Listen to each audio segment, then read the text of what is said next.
के लिखा है परमेश्वर ने अपनी वाणी में गरीबदास जी के माध्यम से जो लिखवाई है कि उनके 10,000 रानियां थी। उनमें से एक सबसे जो पटरानी होती है, सबसे प्रथम होती है, पटरानी बोलते हैं उसको, जो सबकी कंट्रोलर होती है। जब ऋषि जी वहां पहुंचे और संदेशा भिजवाया कि सुखदेव ऋषि आए हैं और आपसे उपदेश लेना चाहते हैं, राजा जनक बाहर आए, प्रणाम किया। अहोभाग्य है मेरे द्वार पर, इस दास के द्वार पर एक महात्मा आए हैं। चारपाई बिछवा दी, नौकरों से आसन लगवा दिया, सुंदर कपड़े बिछवा दिए और कहा आप विराजमान होइए महात्मा सुखदेव जी। तो सुखदेव जी कहने लगे नहीं, मैं नीचे बैठूंगा, मैं उपदेश लेने आया हूं, आपको गुरु बनाने आया हूं। अब पुण्यात्माओं, राजा जनक ने कहा कि सुबह आपको उपदेश दूंगा, आप विश्राम कीजिए। वो विश्राम किया। सुबह क्या किया राजा जनक ने, अपनी सबसे बड़ी औरत को, यानी जिसको पटरानी कहा करते थे, उससे कहा कि ऐसे ऐसे एक ऋषि नाम लेने आया है, दीक्षा लेना चाहता है, उसमें अपनी एक सिद्धि की बहुत ज़्यादा प्रभुता मान रहा है, वो सिद्धि पाकर के एक बहुत अभिमानी बन गया है। ऐसे कर एक चूल्हे के ऊपर एक पतीला रख दिया और उसमें अच्छे मोटे मोटे लक्कड़ ला दिए और पानी ऐसे उबाल दिया जैसे चाय का पानी उबाला कर चाय का, और उसके साथ में ही नहाने के लिए एक पटड़ा डलवा लिया, पटड़ा नाण का, और सुखदेव ऋषि को सामने बैठा लिया कि बैठ जा महात्मा, मैं नहा लूँ, को फिर तुझे नाम दूंगा, स्नान कर लेता। वो जो पटरानी थी, वो बड़ी जो औरत थी, सबसे पहली पत्नी थी, वो क्या करती है, राजा जनक बैठ के पाटड़े पे और उधर से वो क्या करती है, उस उबलते हुए जल को लोटे में भर के और राजा जनक के सिर पर चोटी में डाले और हाथ नवावे सारे कमर कमर पर, और वह पानी उबलता न्यू उठा कर राजा जनक के सिर पर डाले और सुखदेव न्यू होवे। अब उसका न्यू हो गई, जलेगा वह जितनी बार भी डाल वो न्यू होवे कि यो जलेगा। तब राजा जनक ने कहा कि ए सन्यासी, ए ब्रह्मचारी, हम तो गृहस्थी हैं, आइएगा, मेरे स्नान करने के उपरांत जो ये जल गटर में जा रहा है, ये नाली के अंदर से बहकर जा रहा है, इस नाली के पानी में तू उंगली डाल कर दिखा दे व्यास के बेटा, तब मान जाऊंगा तो किसा ब्रह्मचारी है। सुखदेव ने बोला मैं ना करूं इसी गलती, मैं तो उंगली दे दी तो सारे हाथ जल जाए मेरे तय। तो कहते हैं राजा बिहंस देई जब तारी, और कहता मुझे स्नान करावे एक नारी, इसके हाथ भी ना जलते, तू अंडी पाक रहा था। तो जैसा भी राजा जनक को ज्ञान था, वो राजा जनक ने अपने उस शिष्य सुखदेव को सुनाया। अपनात्मा परमात्मा का विधान है कि यही राजा जनक सतयुग के अंदर राजा अम्बरीश थे, और उस समय भी राजा अम्बरीश को भी परमात्मा मिले थे, जाकर के ज्ञान समझाया था। लेकिन अन्य ब्राह्मण और ऋषि वो साथ के साथ ये ज्ञान के नाशक साथ ही रहते हैं, उन्होंने उस परमात्मा के विचारों पर उस अम्बरीश ऋषि को विश्वास नहीं होने दिया। उसके बाद फिर वही आत्मा राजा जनक हुई अम्बरीश जी वाली, और फिर परमात्मा उसको फिर मिले थे, बहुत ज्ञान समझाया था, लेकिन फिर भी वो अपनी ही साधना ब्राह्मणों से सुनी हुई आधार से ही करते रहे। तब राजा जनक ने उस सुखदेव ऋषि को बहुत ही अच्छी तरह समझाया। अपनात्मा परमात्मा के ज्ञान के आधार से हम इनकी तुलना करते हैं, ये कैसे ऋषि थे। एक सिद्धि को पाकर के ये प्रभु पाक जाते थे। और परमात्मा जी कहते हैं, परमेश्वर कबीर जी कहते हैं कि ये जो सिद्धियां हैं ये जीव की शत्रु हैं। अब थोड़ी सी वार्ता सुनाते हैं जो राजा जनक और सुखदेव की हुई। सुर नर मुनि गण गंधर्व ज्ञानी, सबसे ऊंचा है अभिमानी। अधर विमान चले मन रूपा, गर्भ योगेश्वर ज्ञान स्वरूपा। इंद्री 5 2500 साधी, गर्भ योगेश्वर जोगी बादी। गरीबबादी जोगी बाद कर, विचरा तीनों लोक। सतगुरु जनक विदेही, बिन वो पावत नाही मोक्ष। सुखदेव कल्प वृक्ष की छाही, जनक विदेही करे गुरु नाही। जनक बड़ा अक सुखदेव जोगी, 10 सहस रानी रस भोगी। सुखदेव बोले ज्ञान विवेका, हम स्त्री का मुख नहीं देखा। हम हैं गर्भ योनि से न्यारा, ज्ञान खड़ग इंद्री पर हारा। कैसे शीस नमाऊं जाई, जनक विदेही राजा भाई। पुंडरीक नारद मुनि व्यासा, ब्रह्मा विष्णु महेश उपासा। आसन आदर अति अधिकारा, सुखदेव सकल माही सिरदारा। 14 भवन फिर पल माही, सुखदेव सरवर दूजा नाही। सुरते 300 88, सुखदेव की सब करें खवासी। वशिष्ठ विश्वामित्र ज्ञानी, कागभूषण कहो परवानी। अब कागभूषण जैसे, विश्वामित्र जैसे, वशिष्ठ जी जैसे महापुरुष वहाँ विद्वान थे स्वर्ग में। तो उन्होंने आपस में विचार करने लगे, बताओ ये नाम नहीं ले रहा, उपदेश नहीं ले रहा, तो इसकी क्या हालत होगी। कागभूषणी ध्यान धर, बहे जो पद परवान। आधीनी अधिकार बिना, सुखदेव मूड अज्ञान। अहंकार भरा पड़ा है, एक सिद्धि पा करके और हवा में उड़ रहा है। तो कागभूषण जी को भी परमात्मा मिले थे कबीर देव जी, उनको बहुत ज्ञान समझाता। उसी आधार से कागभूषण जी कह रहे हैं कि सुखदेव आदि बिना आप जीवन नष्ट कर रहे हो। अहंकार भगवान को पसंद नहीं। सनक सनंदन नारद भाई, सुखदेव ज्ञान बहुत समझाई। नारद कौंची मर गुरु की न्या, कहाँ ज्ञान में हो गया ही ना। यहाँ तक तर्क दिया गया सुखदेव को कि जैसे नारद जी ने एक धीमर को गुरु बनाया था, इसकी के बेइज्जती होगी ना, तो 84 लाख योनियों में जाता। अपनात्मा ये आध्यात्मिक ज्ञान है और तत्व ज्ञान है। अब यहाँ एक प्रसंग और आपके हृदय में आवेगा कि जैसे गुरु तो बनाना है, लेकिन गुरु कैसा ही हो, नहीं, गुरु भी पूरा हो। परमेश्वर अपनी अमृतवाणी में कहते हैं पूरे गुरु की सेवा ठाने, पूरे गुरु से बात बने, तत्वदर्शी संत से बात बनेगी। अब ये जैसे आध्यात्मिक ज्ञानहीन प्राणी संत गुरु कहा करते थे, गुरु होना चाहिए चाहे कोई हो। जैसे नारद जी ने एक मछियारे को, झीमर को गुरु बना लिया था, तो आम आदमी इस बात पर सेट हो गया गुरु बनाना जरूरी है, गुरु बिन मोक्ष हो को नहीं, किसाए हो गुरु बन जा।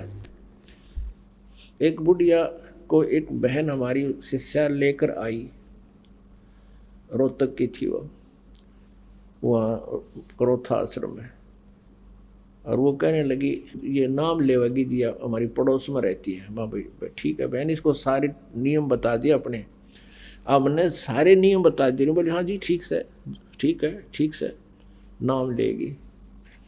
हफ्ते 10 दिन के बाद, 5-7 दिन के बाद फिर वो बहन कहने लगी चल बहन अब चलते हैं गुरु जी के दर्शन करने के लिए। वह बुढ़िया ने वो कहा मैं ना चलूँ, मैं ना जाऊँ कद्दे भी। तो उसने कहा भी गुरु जी के दर्शनार्थ तो जाना चाहिए ना, तेरा लाभ क्या होगा, बोला ना। और उसने देखा कि तू सारी पूजाएं वही कर रही है, फिर नाम कहाँ तेरा। ने बोली मन ने तो गुरु बनाना था, पूजा तो सारी वही करूँगी जो मैं पहले कराया करती। न्यो सुना है मैंने गुरु बिन मोक्ष होता कोई ना, गुरु बना लिया बस, गुरु बनाना था।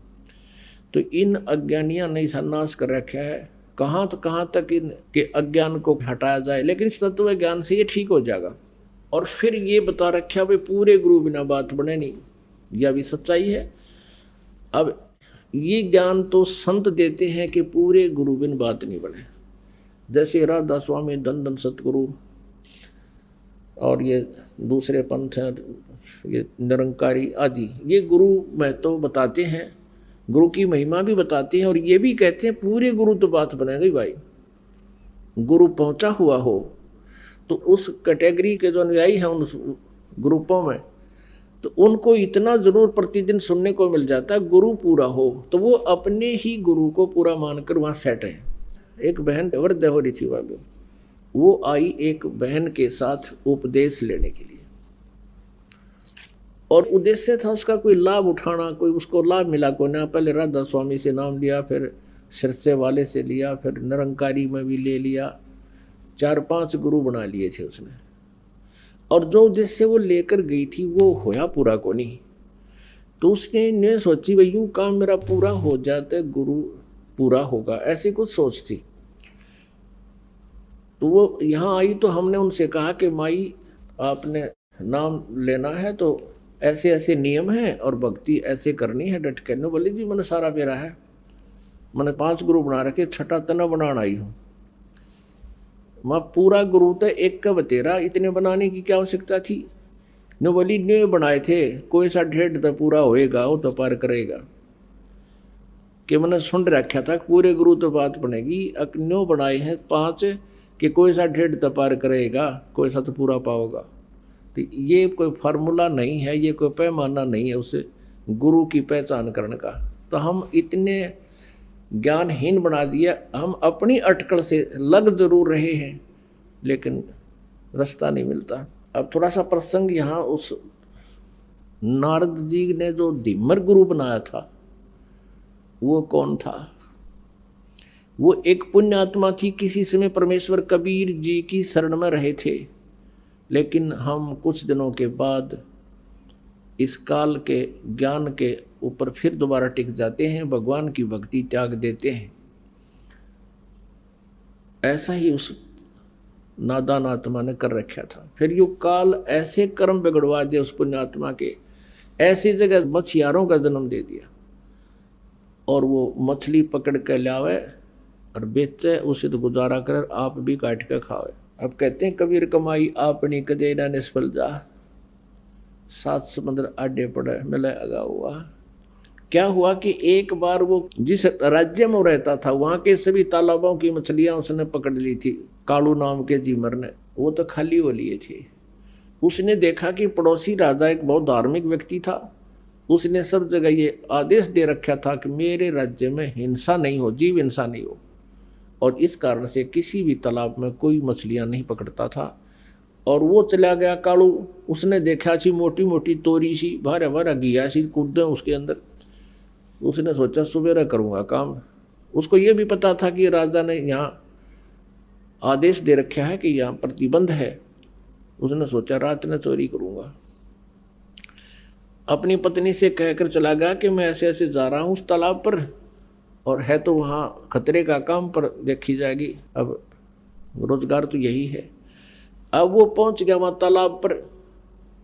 तालाब के आसपास झाड़ बोझड़े भी होते हैं। उसने जाल डाला था सुबह सुबह, वो सुबह का टाइम हो गया 4 बजे, उस गर्मियों के दिन थे, थोड़े थोड़े थोड़ी सी सर्दी सी भी थी, इस तरह टाइप का मौसम था। तो उसको सर्दी लगी, तालाब में से निकला, उसने क्या करा, एक अग्नि जला ली हाथ सेकने के लिए। अग्नि जलाई, लकड़ तोड़कर हाथ उठ सेके, और पहले तो उसने देखा कि कोई होगा तो यहाँ आ जाएगा, आग जला लेता हूँ। उसने आग जला दी, देखा कोई नहीं आया, कोई पहरेदार होगा तो होगा भी, कैसे है बातचीत पूछा, कह दूंगा विराट चलता हूँ, ठंड लग रही है थोड़ी, हाथ सेकूँ, थोड़ी थोड़ी सर्दी सी थी। कोई नहीं आया तो उसने जाल डाली थी। उधर से उसी नगरी का राजा, उस क्षेत्र का राजा हाथी पर सवार हो गए, और उसी के साथ साथ से रास्ता सा दूसरे शहर में जा रहा था, और एकदम मोड़ मुड़ता था। उस मोड़ के मुड़ते ही राजा का पूरा काफिला एकदम बाहर आया, और उसकी नज़र पड़ी, वो सारा ही 4 किले का फैसला था मोड़ का। एकदम घबरा गया वो कालू जिमर कि भाई आज तो बात बिगड़ेगी, राजा आ गया, राज तेरी सजाए मौत होगी, तेने कानून तोड़ दिया। वो डर गया। उसने क्या कर रखा था, एक लंगोट पहन रखा था शरीर पर, बस पानी में बढ़ने की तैयारी थी। तो उसने, और ऊपर बड़े बड़े बाल थे, दाढ़ी थी। उसने और कोई बात ना सूझी बचाओ कि जो राख लकड़ी जला रखी थी वो राख थी। उस राख को सारे शरीर पर, मुंह पर सारे ला के और वहीं बैठ गया। वो धुआं सा बना हुआ था, थोड़ी थोड़ी आग सलग रही थी। साधु रूप बना के बैठ गया। वो राजा था धार्मिक, उसने देखा महात्मा बैठा है, वहीं काफिला रखवा लिया। अकरों को हाथी से नीचे उतारो, अंबारी वो लगा दी पड़ी थी, वो नीचे उतार दिया। और वो आंखें खोल कर देखा कि ले भाई मर गया आज तो, आधी आधी खोल और फिर बंद कर लेगा, आज मर गया, वो तो आ गया तेरी तरफ। उसने सोचा और कोई चारा भी नहीं है, अगर बच गया तो इससे मुद्रा में बच गया। राजा ने आवाज लगाई, प्रणाम किया, राम राम बोलिया। वो कड़ा बोला, बोलते पिछने पहचाना जा, कति मौन धारण कर गया। अब राजा ने सोची वह साधु संत अपनी भक्ति करते हैं, इनको गणा छेड़ा छाड़ी नहीं करनी चाहिए। 5 असरफी सोने की असरफी होती थी अच्छी, 10-10 ग्राम की, और वो 5 असरफी वहां पूजा रूप में उसके चरणों के पास रख दी। राजा थोड़ी देर बैठा, प्रणाम करके चल पड़ा। उधर से उसके डरते की, क्योंकि पिछले संस्कार अच्छे थे, उसका वो समाधिस्थ हो गया और ऊपर सोपन सा देख रहा है। उधर से उसकी पत्नी को चिंता हुई कि आया नहीं, दिन के 10 बज गए। वो चली करता है, जिस सरोवर का वो कह के गया था वहीं जाकर देखा तो क्या कर रहा है, साधु बना बैठा। और उसकी पत्नी ने पहले तो उसको आवाज लगाई कि तू मर रहे गाड़ा कित बैठा है, चाल जल्दी करने, कोई अड़ा आ गया, यहाँ आ गया तुझे पकड़ देगा। हो ना उठिया तो उसका एक हमारा कड़मड़ थप्पड़ ये खड़ा हो ले। तो उसने नो कहा, मैं तो आज आया था जी, आज आया था जी। उसने सोचा ये राजा के सर्वेंट आ गए कि तय, नो कहा जी मैं तो आज पहली बार आया था। उसने देखा उसकी पत्नी अपनी पत्नी से कहने लगा, राजा कहाँ गया। उसकी पत्नी बोली, राजा कौन था। राजा आया था यहाँ से। वो बोली, राजा आता तेने छोड़ देता। फिर उसने देखा 5 असरफी रखी है। अब देखो कैसे परिवर्तन आता है। अब उसने नो सोच ली कि हे भगवान, हे परमात्मा, तेरे नाम पर मैंने तो नाटक सा कराया था, एक नकली स्वांग भरा था आपकी शरण का, और इतना ही मैं अपनी इतनी सुरक्षा भी दे दी, मेरी जान भी बख्श दी, ये 5 असरफी दे दी। मैं 10 साल भी इतनी कमाई नहीं कर सकता जो आपने मेरे पास रखवा दी। उसी दिन से बैराग हो गया कि हे परमात्मा, तेरे नाम में, तेरी शरण में इतनी शक्ति, इतना सुख। अपनी पत्नी से कह दिया कि ले ये तेरी 10 साल की 20 साल की कमाई है यार, ले जा तू, और मैं आज के बाद मछली पकड़ूं को नहीं। घर चले गए। उसकी पत्नी बोली, काम करे बिना नहीं सरया करता, जा वो दे दे जाड़ा हाथ में, वो बांध दे रोटी चार उसके। और वो चल पड़े, बैठ के जंगल में खा कर रोटी, अन्नू देखा ये भगवान, नू क्या करें, गुरु बिन मोक्ष नहीं होता। ये परमात्मा, गुरु बिन मोक्ष नहीं होता। कोई संत मिले, संतों के पास जावे, उनसे पूछा ताछी करे। तो फिर एक दिन परमेश्वर कहते हैं, इस आत्मा की प्रत्येक रिक्वायरमेंट को सब परमात्मा पूर्ण ही पूरा करता है, जो तीनों लोकों में प्रवेश करके सबका धारण पोषण करता है। परमेश्वर आगे एक साथ 2 रूप बना के कबीर देव जी, और उससे कहा कि भाई भगत कैसे बैठा है, कि महाराज जी मैं भक्ति करूँ हूँ। परमात्मा ने कहा, भाई गुरु बिन बात तो ना बनाया, गुरु तो होना चाहिए। कहा जी गुरु तो होना चाहिए, आप बन जाओ मेरे गुरु जी। कहा भाई ठीक है, मैं बता देता हूँ, नाम ले, भक्ति कर, ऐसे ऐसे करना, ये करना, ऐसे नहीं करना। अब उसने करी डट का साधना, और कुछ ही दिनों में उसको काफी उपलब्धि होगी। उधर से वो जो गुरु था अब उधर नारद जी को एक ऐसी समस्या पैदा हो गई थी, उसको कहा गया था कि आज सवेरे तू जावे और उसको गुरु बना ले, जब तेरा कल्याण होगा।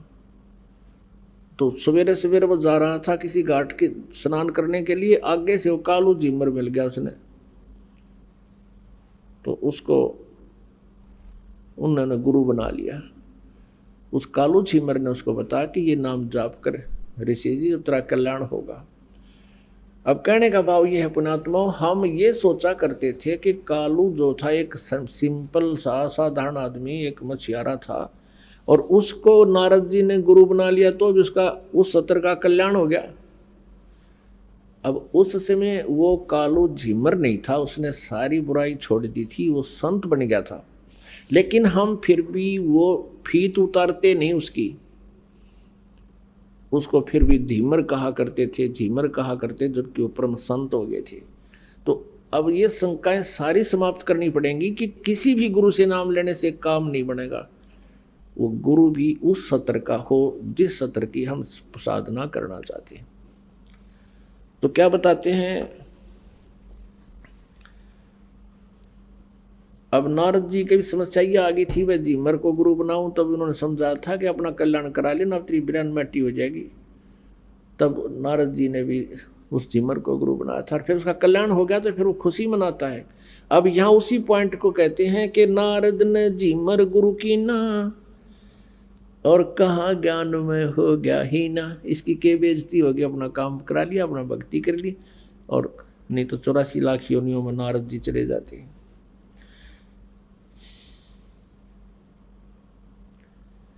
बोले ब्रह्मा विष्णु महेशा, सुखदेव नहीं तेरा ज्ञान प्रवेशा। चिन्या नहीं पुरुष अविनाशी, सुखदेव गर्भ योनि के वासी। जनक विदेह करो गुरु सोई, गर्भ योनि से छूटो तो ही। जनक विदेह का ज्ञान है न्यारा, सुखदेव गर्भ योनि अवतारा।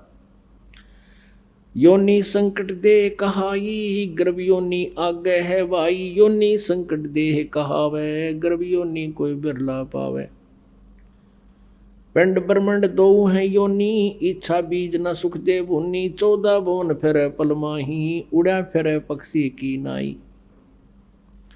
तप का तेज ज्ञान असवारा, पाया नहीं मुक्ति द्वारा। सुखदेव ज्ञान ध्यान तप ही ना, जब लग राजा गुरु निकीना। जैसे गंग अंग पर छारे है, तुमरा मोक्ष सुख जनक के द्वारे। राजा गुरु जनक 3 लोक तत्सार, मेहर करें गुरुदेव जद सुख दे उतरे पार। मान्या वचन कल्पना छाडी, सुखदेव लगी लगन जद गाडी। सुखदेव छोड़ी मान बढ़ाई, राजा जनक किया गुरु जाई। बोले जनक विदेही राजा, इंद्री दमन करी किसका जा। ब्रह्मानंद पद मिला न तो को, ऐसे दर्शत है सब मोको। अगर फुलेल हमाम चढ़ाया, राजा जनक नहान को आया। 10 सेंस में जो पटरानी, करे खवासी जल हर पानी। जरे अंगीठी बड़े तिस नीचे, राजा रानी परमल सींचे। आओ गर्भ योगेश्वर जोगी, हम राजा इंद्री रस भोगी। जो तुमरी दे अगन जराई, तो झूठा सुखदेव योग कमाई। मल्ला गिर रानी तन लावे, अगर फुलेल हमाम नवावे। राजा रानी शब्द स्वरूपा, सुखदेव पड़े अंधगर कूपा। अजब फुलेल लगावे अंगरी, हमरी जर है काया सगरी। राजा बिहंस दे जब तारी, हमें स्नान करावे नारी। कर स्नान तकत पर आए, सुखदेव परम ज्ञान गौराए। अब क्या बताते हैं राजा जनक के, सुखदेव सुनो व्यास के पूता। इंद्री लार लगी संजूता, मन गुण इंद्री कर्म न जाने। व्यास पुत्र तू ज्ञान दीवाने। इंद्री कर्म लगाओ किसके, जिव्या लेप नहीं मधुरस के। नैन पटल में ईश्वर भागा, देखे सकल रूप अनुरागा। अब क्या बताते हैं, अब वैसे तो पुण्यात्माओं ये ज्ञान जो है परमेश्वर ने राजा जनक को दिया था। राजा जनक जी ने परमेश्वर का ज्ञान तो ग्रहण कर लिया था, लेकिन साधना उसी सतर की वो करता था, विष्णु जी का उपासक था। फिर भी परमेश्वर ने ये ज्ञान ये एक पात्र बनाकर राजा जनक और सुखदेव आप और हमको जो मार्ग दिया उसको ग्रहण करिए और ध्यान से सुनिए। अब क्या बताते हैं कि जो साधनाएं आप जी कर रहे हो, अब राजा जनक तो सुखदेव जी को कह रहा था कि तूने जो सिद्धि प्राप्त कर रखी है इससे मोक्ष नहीं, और परमात्मा कबीर जी ये बताना चाहते हैं कि जो साधनाएं तुम ब्रह्म तक की कर रहे हो, पूर्ण मंत्र तुम्हारे पास नहीं है तो तुम्हारी किसी की भी मोक्ष नहीं।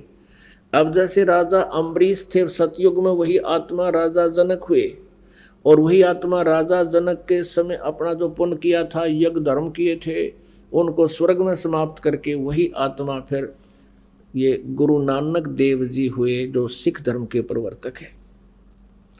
अब सतयुग में परमात्मा गए, इस आत्मा ने परमात्मा की बात को स्वीकार नहीं किया।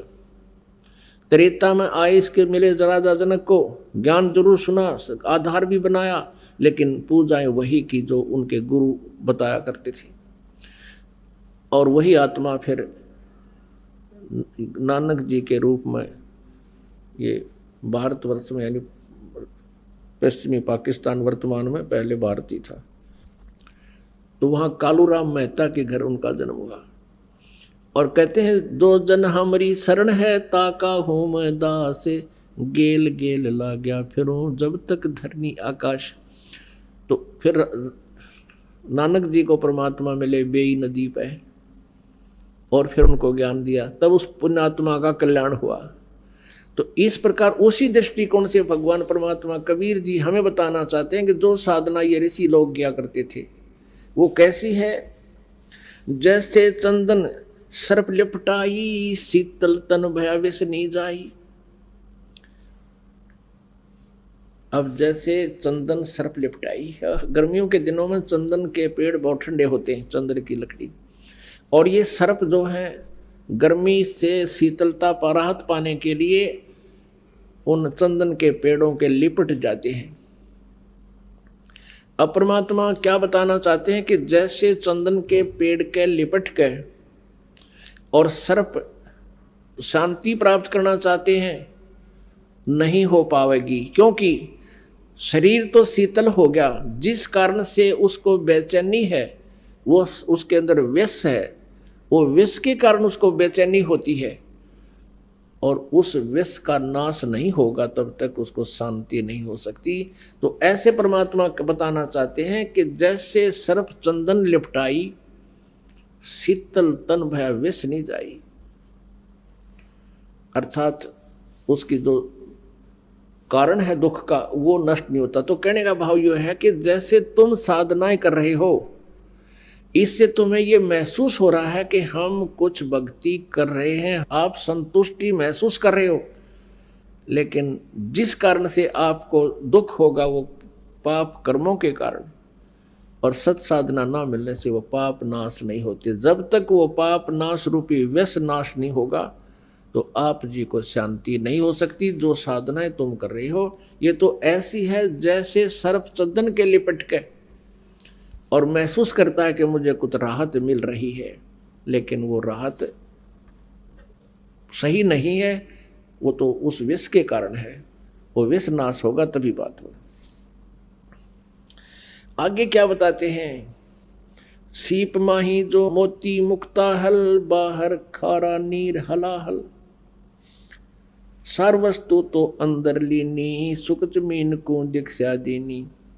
सुख जमीन मिलता ना भाई, तो स्वाति सीप सब ऐड़ी जाही। सुख जमीन की टक्कर लागे, जब मोती सो है गल दागे। खारा नीर गंध हो जावे, दो पड़ खुले कौन चितावे। सुख जमीन सतगुरु जल माही, स्वाति सीप का मेल कराही। ऐसे सतगुरु मिले जगासी, तो पावे वो पद अविनाशी। सुख जमीन सतगुरु हो आया, जिन ये तत्व भेद बताया। कर्म कुसंगत खारा नीरा, मोती खंड होत घन हीरा। अब क्या बताना चाहते हैं परमात्मा कबीर जी ने जो ज्ञान गरीबदास जी को दिया, यहाँ इन दोनों का, क्योंकि दोनों ही ऋषि विष्णु जी के उपासक थे, क्या बताते हैं, जैसे एक सीप होती है, जैसे शंख देखे हो आपने शंख, ऐसी ही एक चपटी सी एक कीड़ा होता है, उसमें उसके ऊपर कवर होता है, उसका बॉडी चपटा सा होता है, शंख जैसी उसका मटेरियल होता है, सख्त होता है। तो वो सीप जो होती है वो खारे समुद्र में रहती है, और ऊपर आसमान से वर्षा हो रही हो और उसका मुंह खुला हो, उसमें वो क्या करती है, एक बूंद ऊपर के आसमान के जल की ले लेती है, स्वाति नक्षत्र बोलते हैं उसको, और उस बूंद को लेकर के वो वापस ही मुंह बंद कर लेती है और समुद्र में गोता लगा लेती है। अब उसमें क्या होता है कि सीप के मुंह पर ऊपर एक मांस सा लग जाता है, अपने ऑटोमेटिकल सिस्टम है, ऊपर एक मांस का कवर सा बन जाता है उसी की बॉडी से, और उधर से वह सीप के अंदर मोती बनना प्रारंभ हो जाती है। जब वो मोती परिपक्व हो जाती है तो उस ऊपर के मांस में एक विशेष महक आनी शुरू हो जाती है, जो सीप के मुंह पर कवर बन जाता है। उस मांस में विशेष महक आती है, और एक पतले से मुंह की, बिल्कुल पतले से लंबे से मुंह वाली एक मछली होती है, उसको सुकचमीन कहा संतों ने। तो वो उस महक को आने से, उसको खाने के उद्देश्य से उस सीप के उस मांस के कवर पर जैसे ऊपर एक छोटा सा कवर सा होता है, उसको खाने के उद्देश्य से ऐसे टक्कर मारती है। टक्कर मारते ही वो खाना खूने तो कुछ है नहीं, वो फूट जाता है, आर पार उसका मुंह निकल जाता है, और वो मोती एकदम समुद्र में गिर जाती है। अब यहाँ इस आध्यात्मिक मार्ग को क्लियर करने के लिए, स्पष्ट करने के लिए कैसे समझाना चाहे कि जैसे आप जी ने उपदेश ले लिया आपने, जैसे सारनाम मिला नहीं, सतनाम तक आपकी भक्ति चल रही है। जैसे पहले ये परमात्मा ने सारनाम सार्वजनिक करने का आदेश नहीं दिया था किसी को, अब इस दास के ऊपर मेहर की है इसको सार्वजनिक करने के लिए। तो इससे पहले जो ये भक्ति करते थे, परमात्मा ने खुद ये एक मंत्र भी ला करके इनको दे दिया था। इन दोनों मंत्रों के जाप से भी मोक्ष नहीं था, इन दोनों मंत्रों के जो सतनाम से भी मोक्ष नहीं था, जब तक ये सारनाम नहीं मिलता। अब क्या बताते हैं कि जैसे सतनाम आपको प्राप्त हुआ, परमात्मा रह रहकर सतनाम दे दिया करते थे, उनको गुप्त रखने का आदेश भी देते थे। सारनाम ना मिलने से क्या होता है कि फिर वो यही काल के जाल में रह जाता है। तो यहाँ क्या बताते हैं कि सुख जमीन मिलता ना भाई, स्वाति सीप सब ऐड़ी जाही, ऐड़ी माने व्यर्थ। तो पूरा गुरु मिला जिसके पास पूरा कंप्लीट ज्ञान हो और समाधान हो जब बात पड़े। अब क्या बताना चाहते हैं, राजा जनक के माध्यम से परमात्मा हमें ज्ञान देना चाहते हैं। अब राजा जनक को पात्र बनाया है, सुखदेव को भी एक पात्र बनाया है, कबीर परमेश्वर जी हमें ज्ञान देना चाहते हैं, आप और हमको। क्या बताते हैं कि जैसे राजा जनक समझा रहा है सुखदेव को कि तू अपने आप में न्यू कह था, मैंने इंद्रियों को काबू कर लिया, तो कहते हैं इंद्री दमन करी किसका जा, इंद्रियों का तूने हठ योग करके इंद्रियों को अगर कंट्रोल करने की चेष्टा की, इनका दोष क्या है। क्या बताते हैं, इंद्री कर्म लगाओ किसके, जैसे जीवा लेप नहीं मधुरस के। अब आप शहद खाते हो, जीभ के ऊपर शहद लिपटा नहीं रहता, तेरा आदेश हुआ मन का कि यह चीज़ चाहिए, वो खाने तूने खाई, इंद्री ने अपना काम कर दिया, उसने आगे सरका दी, तो उस मधु का, शहद का जिह्वा के ऊपर कोई उसका लिंक नहीं रहा, उसका कोई प्रभाव नहीं रहा। अगर ऐसे आप जी अपने इस मन को अध्यात्म ज्ञान रूपी एक रस्सी से बांध लोगे, फिर ये हठ योग की जरूरत नहीं। और फिर तू नुस्खा है कि मैंने अपने आप को कंट्रोल कर लिया, इंद्री जीत ली, की तरफ भूल है। या क्या बताते हैं, कुरंग मतंग पतंग सरंग भरंगा, इंद्री एक ठगो 30 अंगा। कुरंग मतंग पतंग सरंग भरंगा और इंद्री एक ठग्यो 30 अंगा।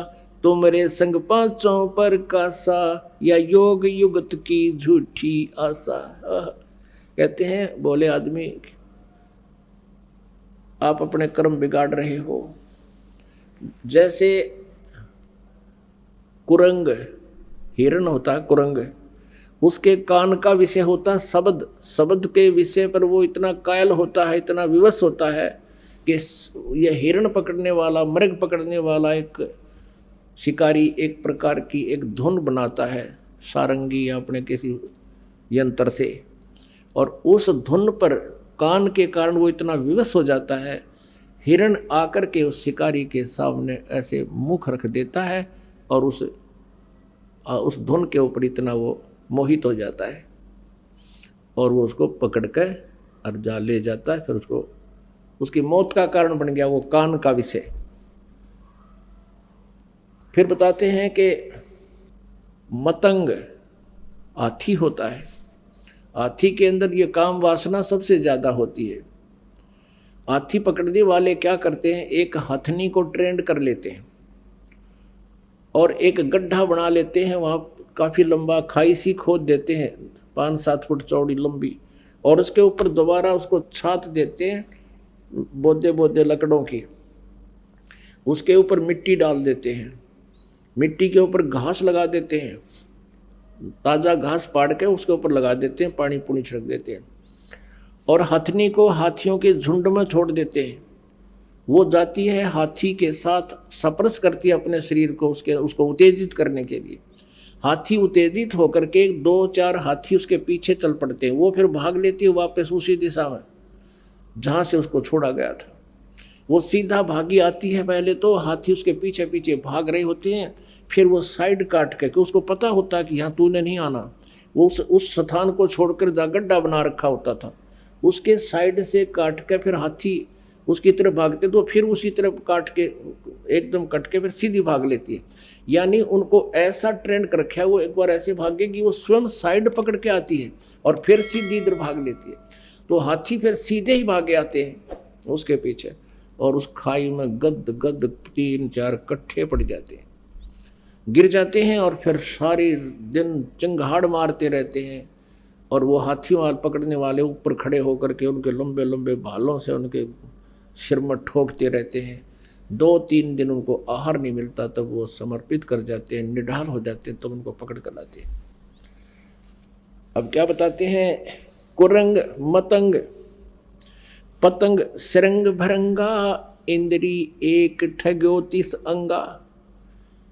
फिर पतंग, अब वर्षा के दिनों में आप देखोगे लाइट के ऊपर पहले दीपक होते थे बगैर कवर के, और ये जीव जंतु पतंग उड़ के सीधे उस दीपक के ऊपर गिर जाते हैं और जल के मर जाते हैं। उनके बस की बात नहीं, वो इतने विवश हैं उस रूप के ऊपर, वो बहुत आसक्त है, वो मर जाते हैं, हटते नहीं।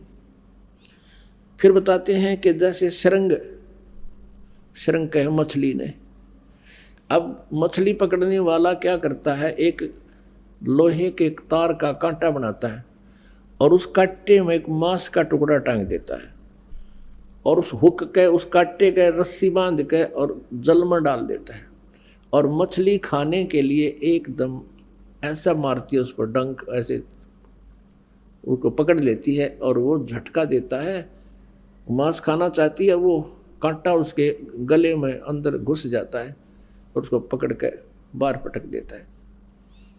उसकी मृत्यु का कारण बना उसका जीभ का स्वाद। फिर बताते हैं भरंगा,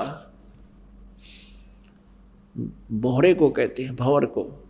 भंवरा क्या करता है, फूल के ऊपर जाके बैठ जाता है और शाम के समय उठता नहीं, क्योंकि उसको बड़ा आनंद आ रहा होता है। नासिका इंद्री उसकी बहुत उस पर प्रभावित है और सुगंध को वो छोड़ता नहीं।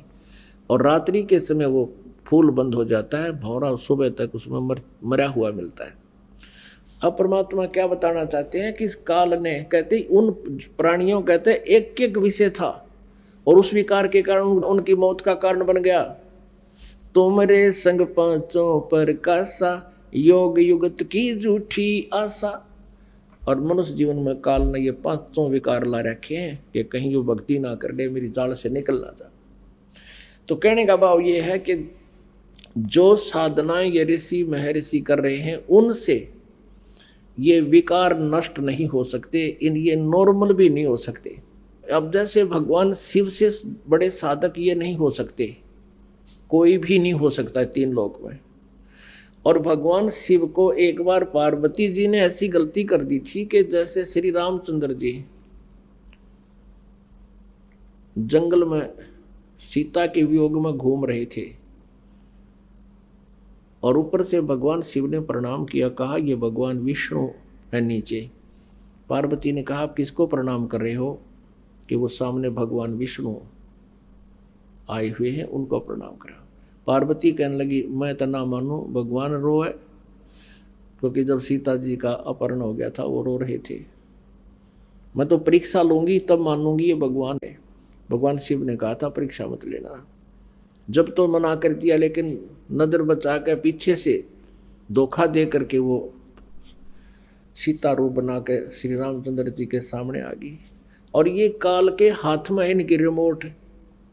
ये काल जो है 21 ब्रह्मांड का स्वामी ब्रह्म, इनका पिता, ये इनको नचाता है। अब उधर से भगवान श्री राम को ये तो पता नहीं मेरी सीता ने कौन उठा ले गया, क्यों? वहाँ तो उसकी बुद्धि ऑफ कर दी काल ने। गीता जी अध्याय नंबर 7 के श्लोक नंबर 3, 4, 5, 6, 7 में ये काल कहता है कि अर्जुन, इन बलवानों का बल और बुद्धिमानों की बुद्धि मेरे हाथ में है, जब चाहे ऑन कर दूं, जब चाहे ऑफ कर दूं। अब रामचंद्र जी की बुद्धि ऑफ कर रखी थी, उसने ये नहीं पता मेरी सीता ने कौन ले गया, उठा ले गया। उधर से जब सीता रूप बना कर पार्वती खड़ी होगी, काल ने वह ऑन कर दी बुद्धि और पहचान दी कि हे दक्ष पुत्री माया, भगवान शिव कहाँ गए, अकेली कैसे आ गई। शर्मिंदा होगी कि सचमुच आपको ठीक ही प्रणाम कर रहे थे भगवान शिव जी। तो भगवान शिव को महसूस हुआ, ये काल है ना, ये भी पक्का उस्ताद हो। तो शिव जी के मन में ये ला दिया कि ये जरूर गई होगी पाछे थे। उसने पूछा कि तू परीक्षा ले आई? अगना जी मैं ना गई कति भी। शिव जी ने जान गया झूठ बोला कि नहीं, तूने परीक्षा ली है और आज से तू मेरे पत्नी रूप में नहीं रही, तू मेरे बड़े भाई की पत्नी का रूप धारण कर लिया, मेरे लिए मां के तुल्य होगी। अब भगवान शिव ने सोचा कि मैं पार्वती को अपना सबसे कॉन्फिडेंशियल माना करता, विश्वसनीय मानता था। राजेश ने मुझे धोखा दे दिया, कल नहीं या कुछ और भी कर सकती है।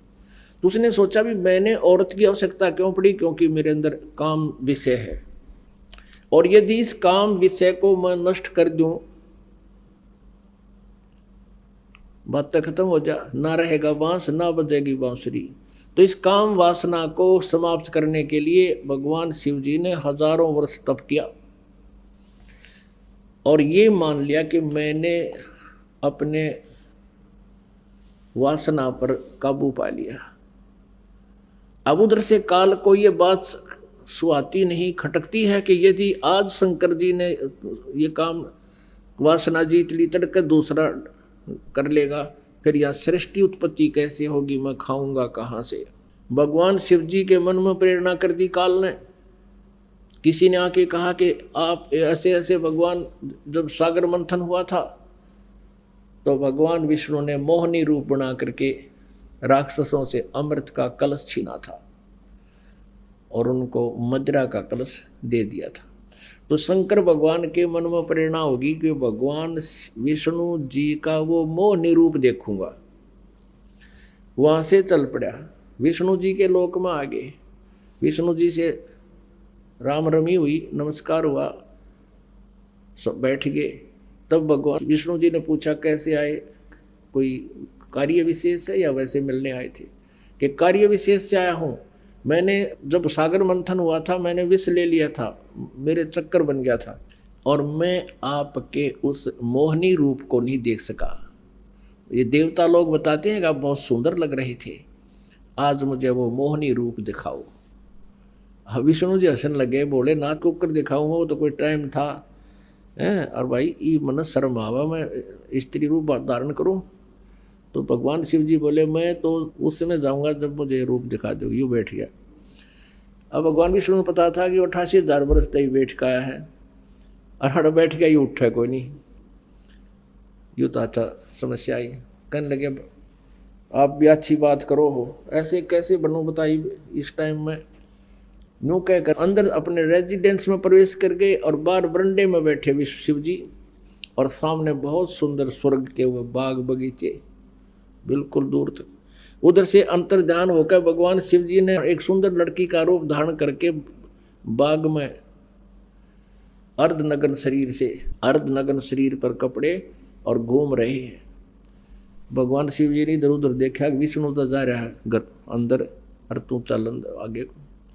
अब उस लड़की को पकड़ने के लिए स्पीड खींच दी, लड़की भी आगे को चल पड़ी और आगे जाके आड़ सी पकड़ते भगवान शिव जी ने हाथ पकड़ लिया। हाथ पकड़ते ही भगवान विष्णु अपने उसी रूप में आ गए और न्यो बोले जिस तरह तू बॉडी बूझ बना दिया, न्यो बनाए थे मैंने, वह राक्षस बॉडी बूझ न्यो बनाए थे।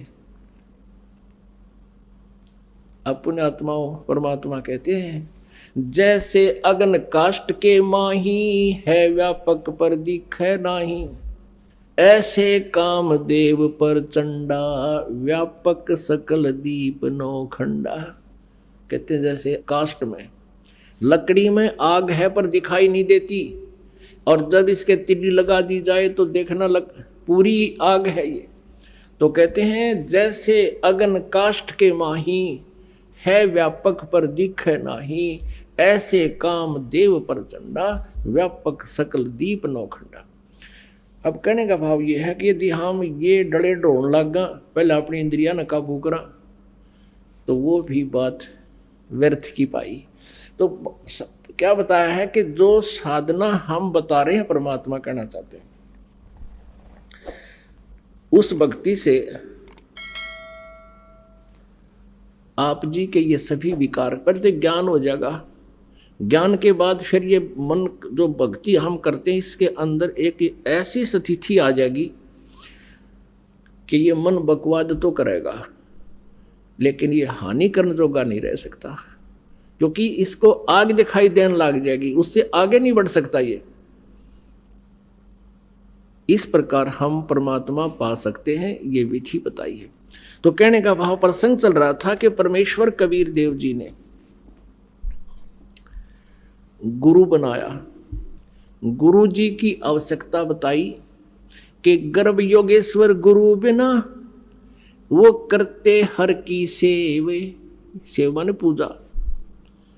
कह कबीर बैकुंठ से वो फेर दिए सुख देव, स्वर्ग से भी वापस पटक दिया उसको कि निकल जाए यहां से। राजा जनक गुरु किया फिर किन्नी हर की सेवे, कह कबीर बैकुंठ में फिर चले गए सुख देव। राजा जनक से नाम लिया। अब उस जिस सत्र का वो गुरु था उसी सत्र का पासपोर्ट बना दिया उसने, और उस पासपोर्ट से वो उसी लोक में जा सकता है जिसका वो बनाया गया है। तो पुण्यात्माओं ठीक इसी प्रकार इस काल का कितना भयंकर जाल है। अब राजा जनक ने खुद कहाँ धोखा खाया।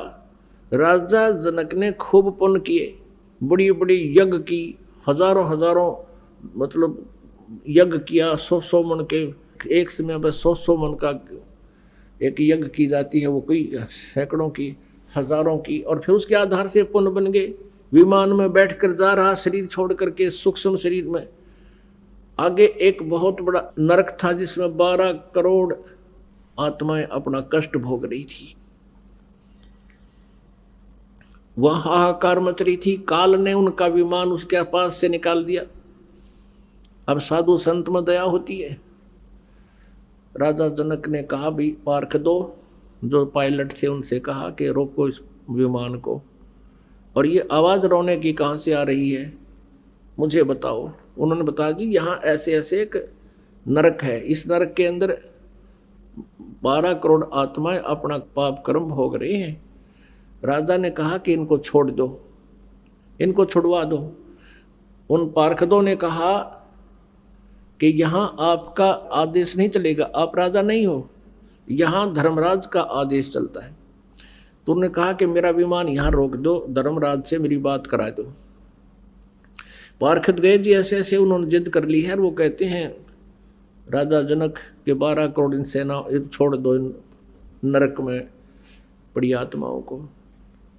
धर्मराज वहाँ आ गया और कहा राजन इनको नहीं छोड़ा जा सकता, ये अपना कर्म भोगेंगी। उसने जिद करी कि आप इनको नहीं छोड़ सकते तो मुझे भी यहीं छोड़ दो, मैं इनके अंदर ही रहूंगा। अब धर्मराज वहाँ उसको नहीं छोड़ सकता। उसने रास्ता बता दिया कि यदि आप इन 12 करोड़ आत्माओं को नरक से निकलवाना चाहते हो, आप जी अपने पुण्य दान कर दो इनको। राजा जनक ने कहा ठीक है, मैं अपने 50% आधे पुण्य देता हूँ। अब आधे पुण्य दे दिए तो उस 12 के 12 करोड़ जितने भी उस नरक में थी सबको विमान में बैठा के और स्वर्ग में राजा जनक के साथ पार्सल कर दी। अपने आत्माओं यहाँ भी मार खाते हैं हम। जैसे पहले हम क्या करा करते, ये बूढ़ी माई बहन बुढ़िया के पैर दबाओगी, एक जैसे औपचारिकता करते हैं, और बुढ़िया आशीर्वाद दिया करे तो बूढ़ सुहागण हो, तेरे बेटे जीवे, तेरे भाई भतीजे जीवे, थोड़ा दूध के नदियाँ बह जा। वो बुढ़िया 5-4 आने की तब पर पुछली कमाई के हों, वह उस वहाँ आशीर्वाद में खो दे। और वो तो पहले की बातें थी, अब कलयुग में तो वह भी ना रह रही। हम देखा एक बार एक अपनी पित्तस के पाँव दबाव है, पित्तस के, और वह आशीर्वाद दे, बूढ़ सुहागण हो, तेरे भाई जीवें, तेरे भतीजे जीवें, तेरे बालक जीवें, तो तेरा पति लंबी उम्र का हो। और थोड़ी सी देर घंटे के पाछा उनकी पता नहीं के बात पर बिगड़ गई। वह बुढ़िया ने होगा तेरे मरियो भाई है, डांड तने न्यों कर दिया। हाँ, वो पहले तो आशीर्वाद दे के और फिर वो बददुआ देगा, दोनों तरफ तो कर्म फोड़ लिए नालायक ने।